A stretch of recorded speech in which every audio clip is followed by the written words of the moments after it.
Well, hello everyone. Here is the week one review video.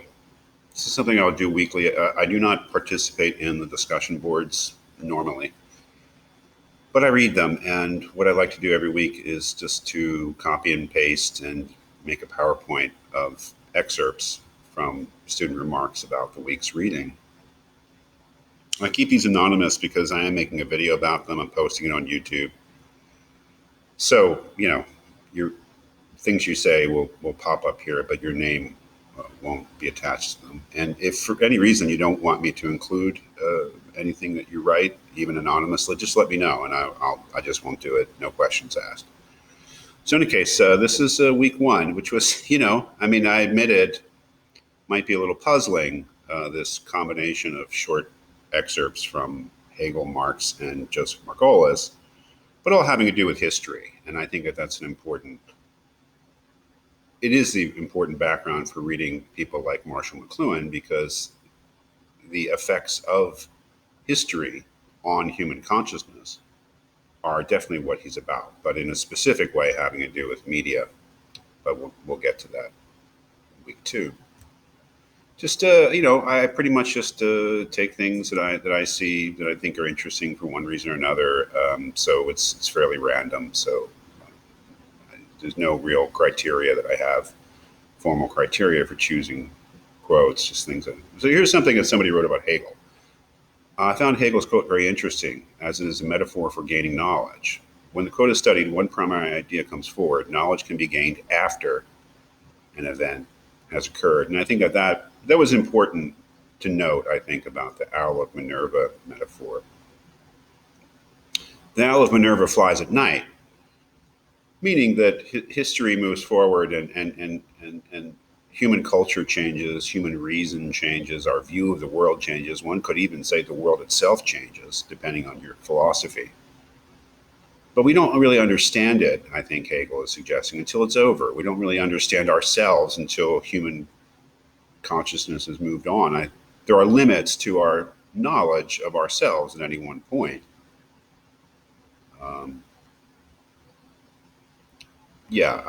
That's really important to note, I think. That is, when we start reading things like McLuhan again, McLuhan is trying to understand the present. He's trying to understand changes that are happening in the present, and that's a very difficult thing to do. Sometimes things only become clear, things only come into focus after they've happened, and there's a certain somberness about that. That we can only understand ourselves after we've gone through an event, when it's too late to change it, right? So I think that's interesting, and the limits of our knowledge of ourselves and our culture and what's happening at any one particular point, I think is a very important part of this course. There's something somebody said about Marx. His belief that human beings, in the way that they think, feel, and perceive, are shaped by the conditions under which they live seems pretty rational, especially since he means economic conditions. Marx states that material life came first and ideas themselves are secondary. They are not independent.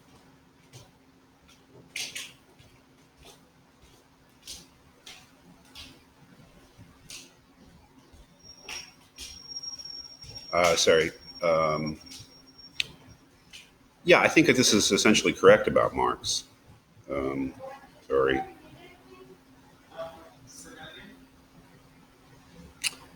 I'm sorry. I'm messing up here. I had to pause. And yeah, Marx does mean that consciousness, the way that they think, and yes, the way that they feel and perceive, which is definitely a McLuhan idea, they're affected by the conditions under which they live.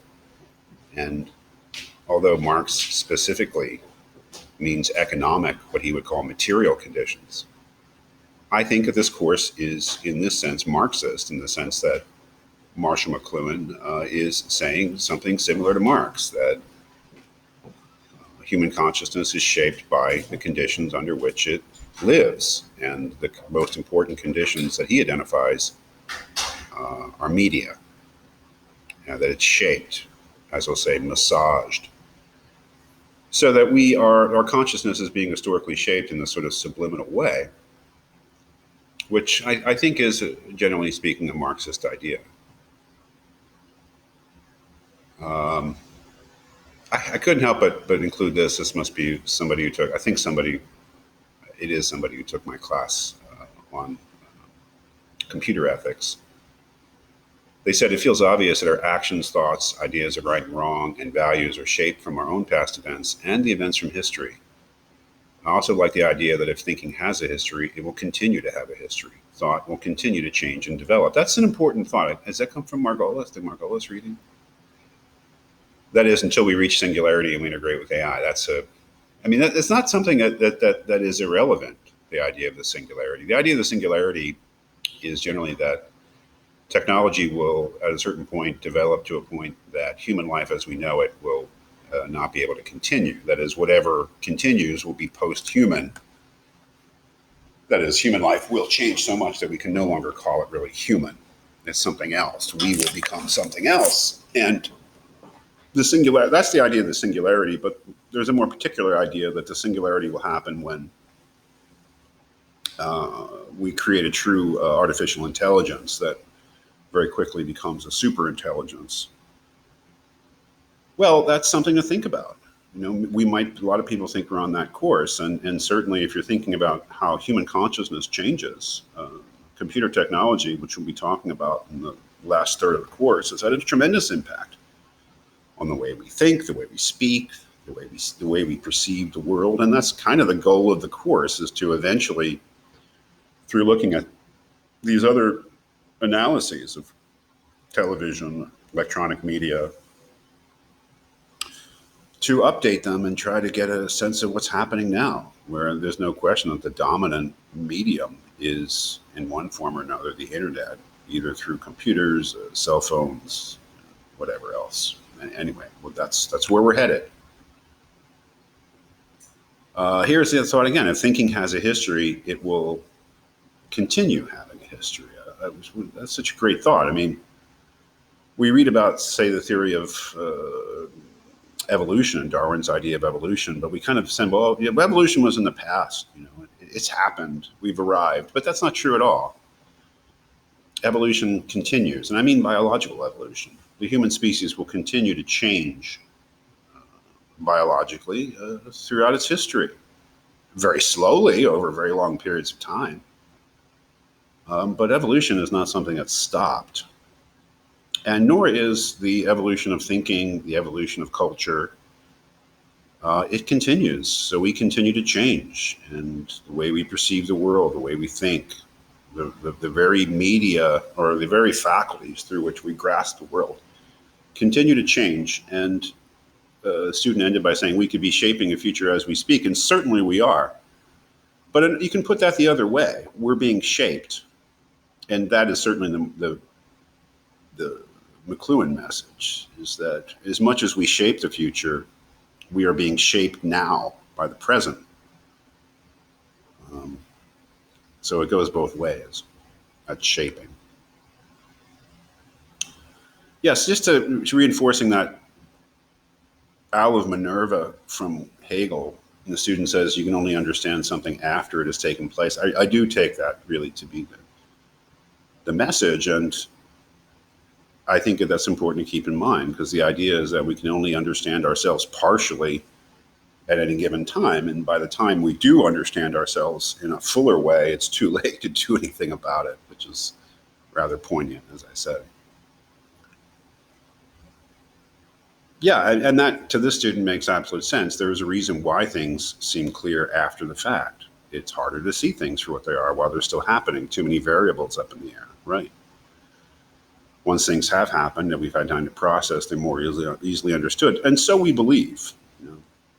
It's not that our view of the past is static and unchanging either. We're constantly revising our understanding of the past, obviously. As the present, as we change, our understanding of the past changes too. And presumably we have more insight into it, but we should keep that in mind.